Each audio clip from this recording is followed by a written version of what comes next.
Acompanhe com atenção a leitura. O tema da mensagem dessa manhã: compromissos assumidos na ceia. Ora, é João 13, 1 a 20. Ora, antes da festa da Páscoa, sabendo Jesus que era chegada a sua hora de passar deste mundo para o Pai, tendo amado os seus que estavam no mundo, amou-os até o fim. Durante a ceia, tendo já o diabo posto no coração de Judas Iscariotes, filho de Simão, que traísse a Jesus, sabendo este que o Pai tudo confiara às suas mãos e que ele viera de Deus e voltava para Deus, levantou-se da ceia, tirou as vestes de cima e, tomando uma toalha, cingiu-se com ela. Depois deitou água na bacia e passou a lavar os pés dos discípulos e enxugá-los com a toalha com que estava cingido. Aproximou-se, pois, de Simão Pedro e este lhe disse: Senhor, tu me lavas os pés a mim? Respondeu-lhe Jesus: o que eu faço não sabes agora, compreendê-lo-ás depois. Disse-lhe Pedro: nunca me lavarás os pés. Respondeu-lhe Jesus: se eu não te lavar, não tens parte comigo. Então Pedro lhe pediu: Senhor, não somente os pés, mas também as mãos e a cabeça. Declarou-lhe Jesus: quem já se banhou não necessita de lavar senão os pés, quanto mais está todo limpo. Ora, vós estáis limpos, mas não todos, pois ele sabia quem era o traidor.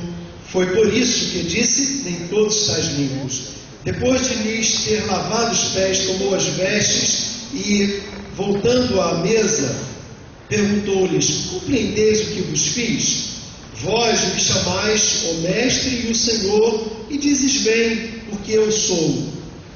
Ora, se eu, sendo o Senhor e o Mestre, vos lavei os pés, também vós deveis lavar os pés uns dos outros, porque eu vos deixei o exemplo, para que, como eu vos fiz, façais vós também. Em verdade vos digo que o servo não é maior do que o seu senhor, nem o enviado maior do que aquele que o enviou. Ora, se sabeis estas coisas, bem-aventurados sois se as praticardes. Não falo a respeito de todos vós, pois eu conheço aqueles que escolhi. É antes para que se cumpra a Escritura: aquele que come do meu pão, levantou contra mim o seu calcanhar. Desde já vos digo, antes que aconteça, para que, quando acontecer, creiais que eu sou. Uma pausa. Nessa minha tradução, eu sou em letra maiúscula, referência à divindade dele, semelhante ao Antigo Testamento. Verso 20: em verdade vos digo que quem recebe aquele que eu enviar, a mim me recebe, e quem me recebe, recebe aquele que me enviou. Que Deus abençoe essa palavra poderosa nas nossas vidas, em nossas mentes nessa manhã. Amém? Meus irmãos, a ceia, junto com o batismo, compõe aquilo que Jesus deixou como ordenança.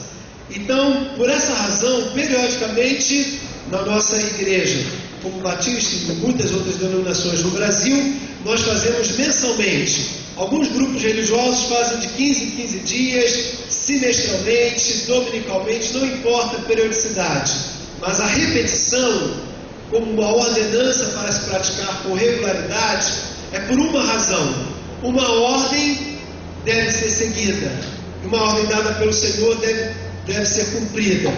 E ela é uma ordem porque tem alguns ensinos que devem ser cotidianamente, periodicamente lembradas. Entre as verdades da ceia, eu quero reafirmar nessa manhã os compromissos que serão destacados aqui. O primeiro deles é o compromisso de amar a Jesus até o fim. Pode passar para a gente, irmão? A pilha acabou do brinquedinho do Sandro. Tem que comprar pilha. Isso. Passa para mim, querido. O primeiro é esse compromisso. O compromisso de amar a Jesus até o fim. Verso 1 está dizendo: ora, antes da festa da Páscoa, sabendo Jesus que era chegada a sua hora de passar deste mundo para o Pai. Vamos completar a leitura, se você tem o texto aberto, em João 13, verso 1. Tendo amado os seus que estavam no mundo, amou-os até o fim. Meus irmãos, se Jesus nos amou até o fim, este ato que nós vamos fazer agora, na celebração da ceia, é um convite para mim e para você, de amá-lo até o fim. Nós temos vários exemplos bíblicos, graças a Deus por isso, de pessoas que amaram Jesus até o fim. Mas veja quem eu quero destacar. O texto de Atos capítulo 20, pode passar para nós, irmão? Atos capítulo 20, verso 24, nos diz, na expressão do apóstolo Paulo, assim, vamos ler juntos, né? Mas em nada tenho a minha vida como preciosa para mim, contanto que complete a minha carreira e o ministério que recebi do Senhor Jesus, para dar testemunho do Evangelho da graça de Deus. Ou seja, Paulo, que fez tantas coisas maravilhosas, ele está dizendo: olha, eu vou deixar tudo isso para trás. O meu foco, a minha preocupação, o âmago, o que eu vou perseguir, é eu conseguir completar a minha carreira até o fim, tal como o Senhor também disse, amando até o fim. Completar a minha carreira significa chegar até o final da minha vida. O ministério que eu recebi do Senhor, volta lá, isso, não volta. Obrigado, irmão, volta lá. Não tanto, mais isso, aí. Completar a sua carreira, o ministério que ele recebeu, para dar testemunho do Evangelho da graça. Nós não temos como importante a maneira como a gente começa, mas nós temos como singular e fundamental a maneira como nós vamos terminar a nossa caminhada, irmãos. Poderemos ter começado bem ou mal, não importa, mas o principal, o divisor de águas, será a maneira como nós vamos terminar.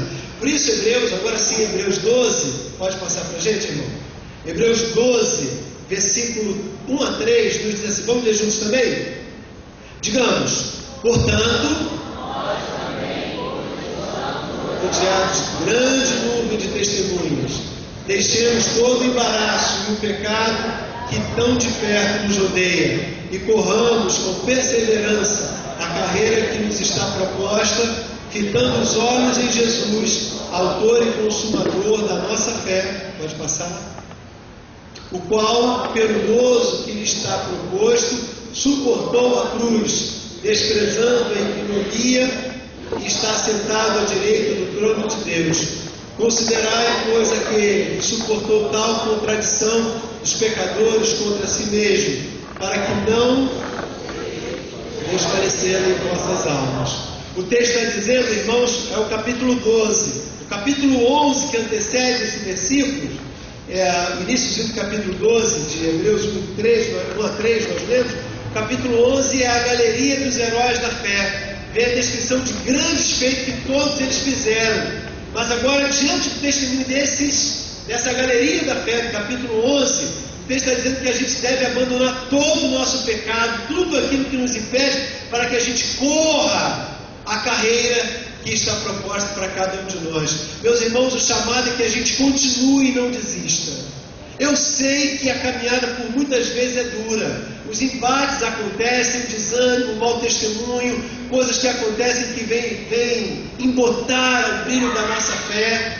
Mas nesse instante, o texto que nos remete à celebração da ceia, João 13, diz que ele, assim como ele nos amou até o fim, nós devemos fazer da mesma forma. Devemos abandonar então tudo isso que poderia impedir-nos e irmos em frente para celebrar lá no final da nossa carreira aquilo que Paulo também aguardava para a sua vida, concluir a coroa e receber a coroa da fé. Jesus fez uma pergunta ao mesmo apóstolo Pedro, que está lá em João 21. Vamos ler? Pode passar para a gente? Ele está na praia de Tiberíades. Ele já tinha recitado e agora, depois de recitado, apareceram por algumas vezes aos discípulos, e ele então vai se despedir de Pedro e de alguns dos discípulos que estão trabalhando, voltando a pescar. Vamos ler juntos? João 21:15. Digamos, depois de terem comido, perguntou Jesus a Simão Pedro: Simão, filho de João, respondeu-lhe: sim, Senhor, tu sabes que te amo. Disse-lhe: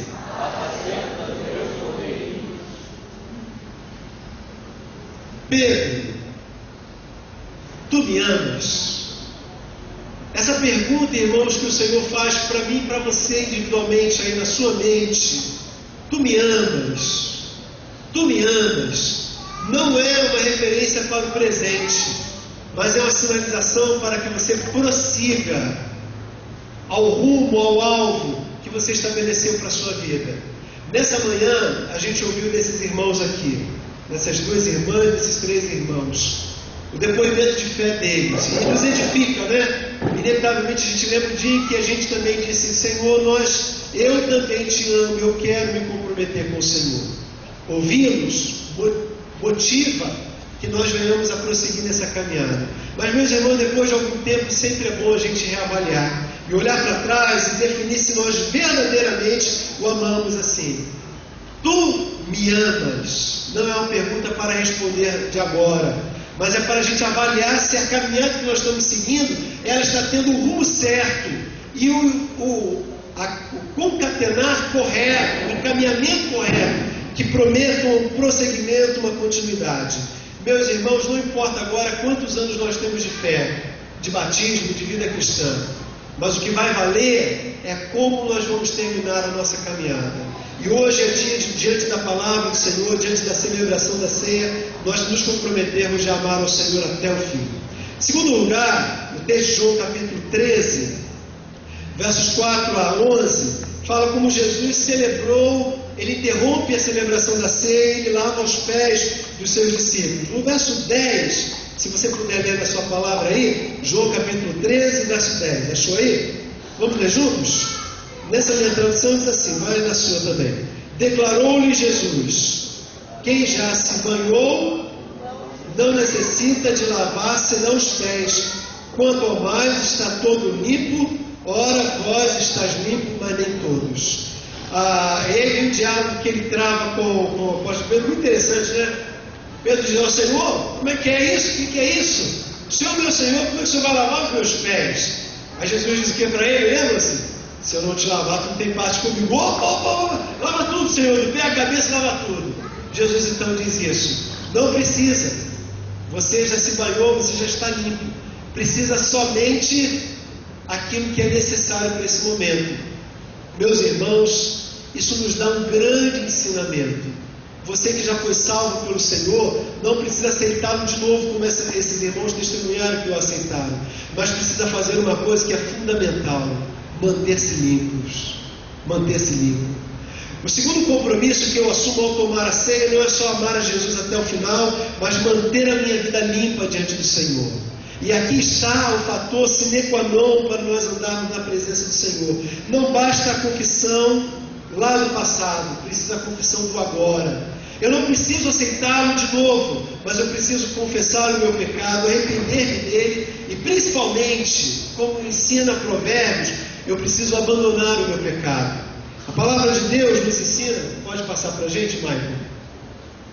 A palavra de Deus vai nos ensinar sobre, 1 João capítulo 3, verso 9, a qualidade de vida que eu devo ter. Vamos agora às vozes femininas. Pode ler, por favor? Aquele porque a semente de Deus permanece nele e não pode continuar no pecado, porque é nascido de Deus. Algumas traduções que estão entre nós diz que aquele que é nascido de Deus não peca. Essa é uma tradução equivocada do original, porque nós pecaremos, nós continuaremos enquanto nessa natureza, nesse corpo carnal, nós continuaremos pecando. Mas, meus irmãos, a Bíblia vai nos dizer que mesmo que porventura venhamos a pecar, nós não vamos ter prazer em continuar no pecado. Então a Bíblia vai me chamar a não pecar habitualmente, porque eu tenho a semente de Deus nascida em mim, produzida em mim, que não me dará prazer em continuar no pecado. Quando nós pecamos, aquela luzinha condena, nos anuncia, nos fala, nos alerta, e nós somos levados então ao arrependimento e ao abandono do pecado. Se tem uma coisa triste é quando o crente peca, mas, meus irmãos, se tem uma coisa gostosa é quando a gente se arrepende e se liberta daquele pecado e sente a alegria do Espírito Santo de novo na nossa vida. Nessa manhã, nós somos chamados a assumir de novo o compromisso de termos uma vida limpa. Agora os homens vão ler 2 Coríntios, aquilo que devemos fazer para termos essa vida limpa. Capítulo 11, versos 28 e 29. As mulheres que leram, né? Agora os homens, digamos: examine-se, pois, o homem a si mesmo, e assim coma do pão que beba do cálice. porque quem come e bebe para a sua própria condenação, se não de servir o corpo do Senhor. Esse convite da celebração da ceia não é para ninguém se condenar, não é para jogar um peso sobre os irmãos, de que os irmãos estão em pecado e que o pecado irá abundar e irá sucumbir à sua vida espiritual. Muito pelo contrário.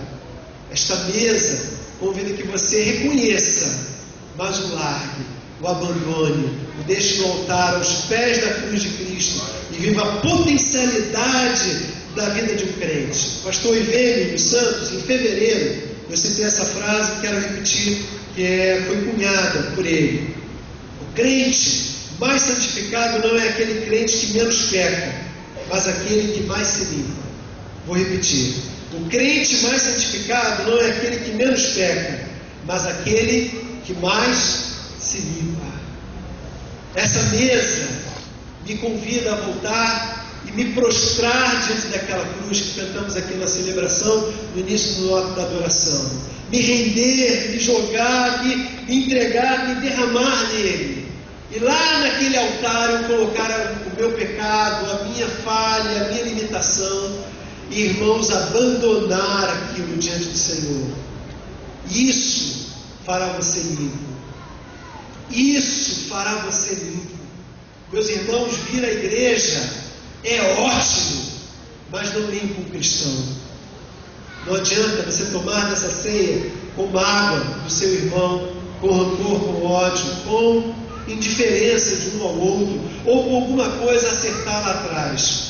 Mas se nessa manhã eu trouxer tudo isso diante do altar, entregar, depositar tudo por completo ali, abandonar ali, a palavra diz que eu ficarei limpo. E olhem, irmãos, como é bom estar limpo diante do Senhor. Como é bom e glorioso estar limpo diante do Senhor. Mas há um terceiro compromisso. Essa mesa me convida a assumir o compromisso de servirmos uns aos outros. Pode mostrar para a gente, Michael, por favor? O texto do versículo, estamos em João capítulo 13. Eu vou pedir que os irmãos leiam na tradução de vocês, verso 14. Pode ser feito? Vamos juntos? Ora,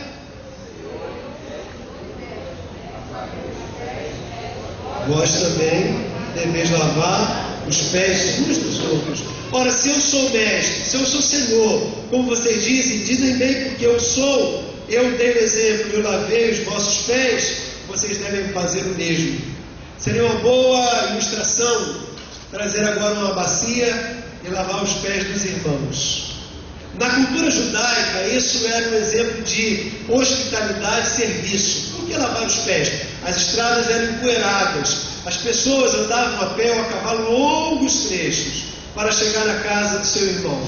Então a palavra nos convida a receber esse irmão lavando os pés dele. Vamos lavar os pés. Tiramos as sandálias, levantamos as vestes longas de homens e mulheres, colocamos a bacia próxima, temos toalha nas mãos, colocamos um unguento, lavamos, enxugamos e nós atamos de novo a sandália nos pés do nosso convidado. Ele agora sente um refrigério. O que nós fizemos com o nosso convidado? Nós o servimos. Jesus, ele tomou esses atos ao fazer isso. Passa para a gente, Mário, por favor. Como Jesus serviu os discípulos? Letra A, primeiro, Jesus se preparou. Veja, o texto diz, irmãos, que Jesus lavou-se. Antes da ceia, ele planejou aquilo, ele intencionou aquilo, ele se preparou, ele tirou sua roupa no lugar próprio, lavou-se todo, ensaboou-se, preparou-se, ungiu-se, colocou perfume, vestiu suas roupas limpas e foi para aquele local. Jesus se preparou para servir os irmãos. Em segundo lugar, Jesus também abriu mão de algo seu. Ele tirou da sua veste superior de cima, ficou sem camisa, só com a roupa de baixo, da cintura para baixo, com uma toalha que ele estava cingido. Ele tirou a sua própria toalha e lavou os pés daqueles homens para dar de si não só o serviço, mas algo de pessoal. Ele chama-nos a abrir mão de alguma coisa nossa. Em terceiro lugar, Jesus tomou uma atitude prática. Ele praticou o que ele entendeu que deveria fazer de imediato naquele momento. Agora dá uma olhadinha quem está ao seu lado, o irmão ou a irmã. Aê, valeu, olha para mim e ouça isso. O Senhor está chamando você a servi-lo, a servi-lo. Olha, irmão, pode ser, como o verso 7 diz, que você nem entenda o que o Senhor queira, ou como queira, ou por quê, principalmente por quê. Mas se o Senhor está te pedindo, obedeça, porque o que você faz hoje, entenderá amanhã. Foi o que Jesus disse àqueles discípulos. Meus irmãos, nós fomos chamados para servir uns aos outros. Você pode olhar, que igreja é essa? Que lugar é esse? O que eu estou fazendo aqui? Vocês sabem, eu já conheço, passo em frente à igreja de Paciência há muitos e muitos anos. Eu nunca imaginaria que Deus me colocaria dessa porta para dentro. Eu vim uma vez aqui, cultuar ao Senhor com os irmãos. Eu passei de parte, o tempo era aquela parte menor lá. O pastor Romo estava no púlpito, aquele púlpito de madeira que está lá atrás, pregando, a igreja cheia, domingo de manhã. Depois eu fui conversar em particular com ele sobre algumas atividades da associação e do seminário também que funcionava naquela época. Eu nunca imaginaria que estaria aqui, mas Deus me trouxe para aqui, e eu devo servir ao Senhor com alegria aqui, porque o que Deus faz hoje, irmãos, nós talvez só entenderemos do amanhã. Faça você o que fizer, zeladoria, professor de escola bíblica dominical, adoração, ou distribuição de folhetos, oração, não importa, faça, obedeça, sirva ao Senhor. Sua vida, ela foi ganha para Jesus, e por Jesus, para você tomar uma atitude prática. Jesus se preparou, abriu mão de algo seu, tomou uma atitude prática. Você deve se preparar para servir ao Senhor, deve abrir mão de alguma coisa sua e deve tomar uma atitude prática. O Rogério nos chamou nessa manhã para estudar. Talvez você precise estudar, você precise se preparar, mas faça, sirva ao Senhor, porque hoje, mesmo não entendendo, amanhã você entenderá o que o Senhor faz. Em quarto de lugar, pode passar, Michael? Esse texto convida, essa mesa me convida a esperar para esse som. Vamos grande. Valeu. Tchau. Valeu. Em quarto lugar, o verso 20 me convida a ter um compromisso de manter um relacionamento íntimo com Deus. O verso 20, só Ele já nos ensina tudo isso. Em verdade vos digo que quem recebe aquele que me enviar, que eu enviar, a mim me recebe, e quem me recebe, recebe aquele que me enviou. Queria lhe fazer uma pergunta: qual é o verbo mais importante desse versículo? Verso 20. Vou ler de novo. Em verdade vos digo, quem recebe aquele que eu enviar, a mim me recebe. E quem me recebe, recebe aquele que me enviou. Qual é o verbo mais importante? Receber. É o verbo mais repetido e é o verbo principal. Mostra lá, Michael? Por essa razão. O verbo receber é o centro do ensino do verso 20. Ele está interligando a pessoa do discípulo com a pessoa de Jesus, com o Pai e com o Espírito Santo. Só quem recebe a Jesus, como esses irmãos disseram que o receberam, recebe também a pessoa de Jesus, o Pai e o Espírito Santo. Receber, pode passar para a gente, Michael? É um ato de interligar, ou melhor, de introjetar, colocar dentro de si o próprio Senhor. Quando eu recebo, eu coloco alguma coisa para dentro de mim. Receber a Jesus é colocá-lo dentro da sua intimidade. E o convite é que a gente viva a partir dessa celebração, introjetando Jesus. Introjetando Jesus quando você tiver que pagar uma conta e não tiver o dinheiro. Introjetando Jesus quando você tiver que dar o dízimo e pensar nas outras coisas que você precisa saldar. Introjetar Jesus na hora de você escolher entre fazer o certo e o errado. Introjetar Jesus na hora da bonança, quando tudo estiver bem. Introjetar Jesus quando tudo estiver mal. introjetar Jesus em todas as experiências da saúde e da doença, da tristeza como também da bonança, da grande alegria.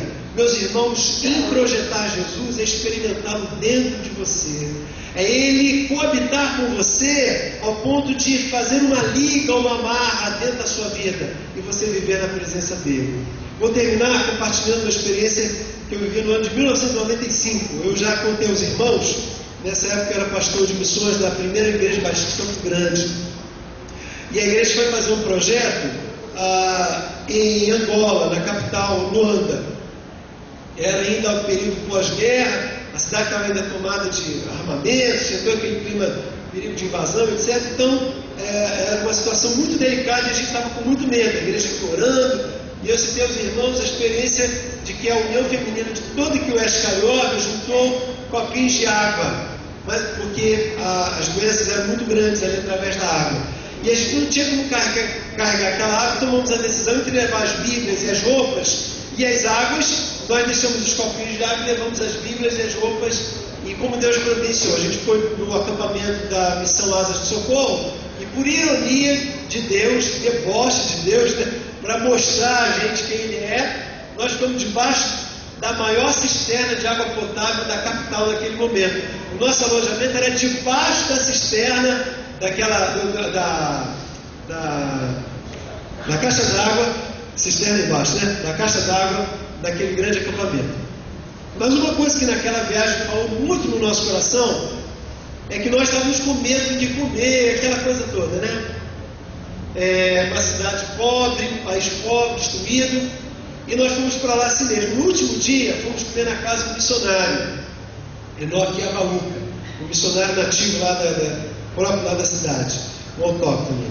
E interessante, irmãos, quando ele botou a mesa, nós entreolhamos assim, e nós não acreditamos. Você vai para um país desse, a pobreza e a miséria é muito grande.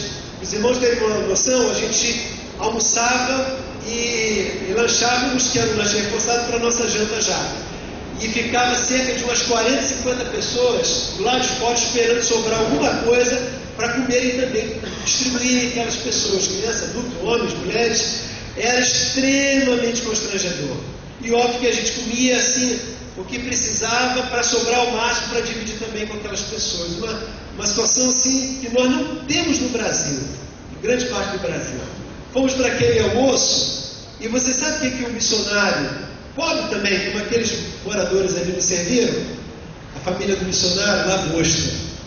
Vou confessar a vocês uma coisa, eu nunca tinha comido lagosta. Lagosta parece um camarão, vocês conhecem, né? Já devem comer frequentemente, se você tocar de vocês, né? Eu sei, eu também, irmão, eu sei. Parece um camarão grandão, laranja, bonito pra caramba, né? Aqueles bigodão assim. Aí o missionário, percebendo a nossa dificuldade, foi nos ensinando. Aí eu, que bacana, vocês comem. Aí ele foi dizer pra gente, olha, lagosta é um prato caro, mas muito acessível, porque eu não sabia. Diamante e petróleo tem muito para o interior, mas pelo litoral a grande abundância é pesca.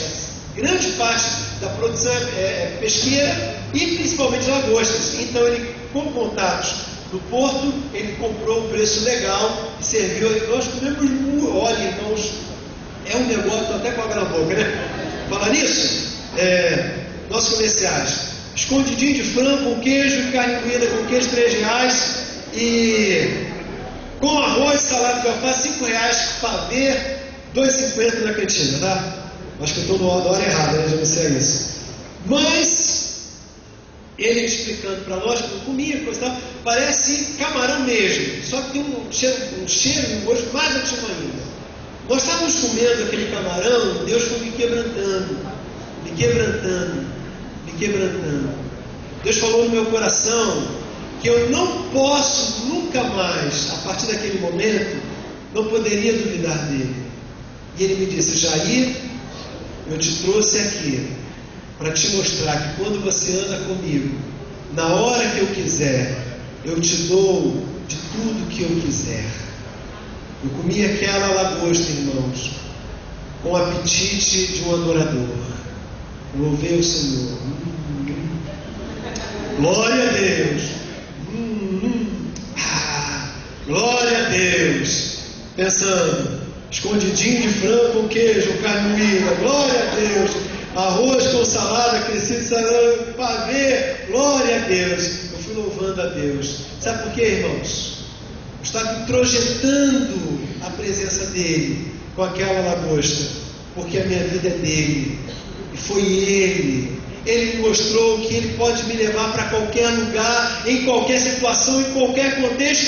Ele continuará sendo Deus. E Ele que tem todo o poder, Ele comanda a minha vida, a sua vida, e Ele que tem o controle de tudo, Ele continua sendo o Senhor de tudo. E que se eu perceber isso e tomar dessa ceia, comer desse pão, introjetá-lo em todas as áreas da minha vida, eu o receber com essa intensidade, eu poderei viver tudo, irmão. Eu não sairei da sua presença. Eu não perderei o foco na minha vida. Eu terei uma intimidade, uma profunda intimidade com Ele. Eu sempre viverei para servir ao próximo. Eu manterei minha vida limpa. E por isso eu vou amá-lo até o fim. Está falando na classe de manhã, e repetindo isso já citado anteriormente, quase que metade da população evangélica do Brasil poderia ser o número dos que são hoje ex-crentes. O que diz que eu e você somos potencialmente candidatos a sermos amanhã ex-crentes também. Porque a igreja muitas vezes decepciona, as tristezas tomam conta do nosso coração, as lutas da vida são grandes. Eu posso ser amanhã um ex-crente. Eu tenho todas as possibilidades de ser isso, irmão. Pastor Jair, um ex-crente, um ex-pastor. Mas, meu irmão, se eu viver isso, se eu viver o ensino dessa palavra, eu seguirei ele até o fim. Siga até o fim. Não abra mão. Não deixe se levar pelas lutas. Creia nele até o fim. Ame até o fim. Beba desse cálice, coma desse pão, crendo, amando até o fim. E você verá que valerá a pena seguir a Jesus. Ele diz: dar-te-ei a coroa da vida. Receba, irmã Rita, coroa da vida. Mateus, Nilza, João, Benedito, receba a coroa da vida. Ser fiel até a morte. Vamos completar? E dar-te-ei a coroa da vida. Nós agradecemos, Senhor, essa manhã pela tua palavra.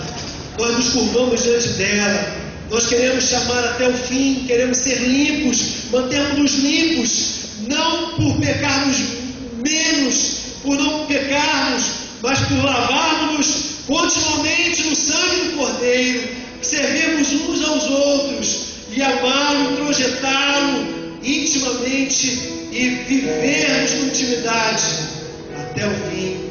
Ajuda-me, Senhor, ajuda meu irmão ao lado. Ó Deus, dá-nos a graça de andarmos na tua presença, para a glória de Jesus, para a glória de Jesus. Amém, Senhor. Se Deus falou no seu coração, vamos dar uma salva de palmas ao Senhor, irmãos. É o Senhor da palavra, é dele.